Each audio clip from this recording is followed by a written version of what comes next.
o Brasil tem uma história, a gente precisa perceber o impacto que a história do Brasil tem para a realidade brasileira, para o hoje, né? Porque o que a gente está vivendo agora não caiu do céu, né? É fruto de um processo.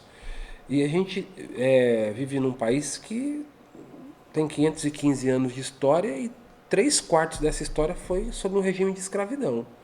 Então não existe Brasil, não existe país, não existe nação. Nós não existimos sem a escravidão. E se a gente considerar que 3/4 é quase toda a nossa história, e só nesse último quarto, que é os últimos 127 anos, de dita democracia, recortada por duas ditaduras, então nossos processos de democracia, de vivência fora de processos estruturados, formais de opressão, foram muito curtos. E mesmo esses períodos de democracia são muito questionáveis. Para a população negra, por exemplo, qual é objetivamente a diferença do posto de saúde durante um período de democracia e um período de ditadura militar? Né? A escola pública tem muita diferença da escola que educa os nossos filhos de trabalhadores negros e tal, de uma de democracia e uma de ditadura? Ou a polícia é muito diferente? Entende? Então, assim, do ponto de vista do acesso a direitos e da opressão do Estado, não tem lá muita diferença, não. Eu não estou com isso dizendo aqui que a ditadura é igual ou é melhor. Não estou dizendo isso. Eu estou questionando o caráter da democracia. Então, nesse sentido, as nossas políticas também são muito recuadas. Por mais que o Brasil não tenha vivido experiências de políticas sociais, a gente não pode ficar satisfeito com as que a gente tem. Elas são extremamente pontuais, frágeis. Grande parte delas nem são políticas de Estado, são de programas de governo. Então, o que torna mais frágil ainda e ao bel prazer da vontade do governante daquele momento. Então, ok, é verdade que a gente inaugurou políticas interessantes e que, sim, provocam mudanças no médio e longo prazo. Vou dar um exemplo. Política de cotas em universidade.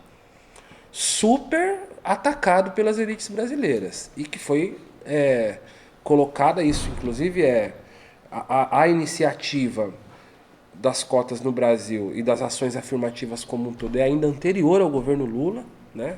Fernando Henrique que inaugura, porque o Brasil assina um protocolo internacional, o Tratado de Durban, se eu não me engano é 2001, se eu não estiver enganado. Então, você já tinha, por um compromisso internacional,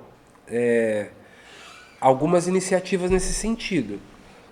Eles vão se aprofundar a partir de 2003, com as elites todas descendo o pau, com as elites todas contra, com todo o aparato da mídia, da intelectualidade, da academia burguesa, elitista, racista brasileira contra. Até hoje, contra.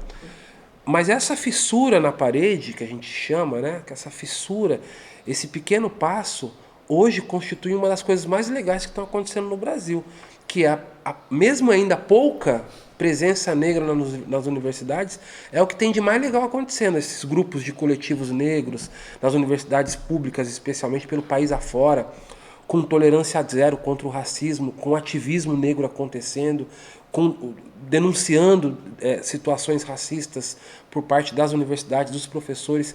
Então isso gera um caldo de organização política que a gente precisa disputar, porque o fato de a negrada estar na universidade, de mais pobres estarem na universidade e estarem, vamos dizer assim, provocados a atuar politicamente, não quer dizer que eles vão atuar a partir da nossa escola da esquerda brasileira. Então, ao mesmo tempo, coloca um desafio. Quer dizer, nós estamos disputando essa galera, essa turma que está chegando por essas políticas, estão politicamente próximas de nós, defendem nossos valores? A gente percebeu no último período que talvez não. Né? Então, essas políticas elas são importantes, então, para responder objetivamente, né?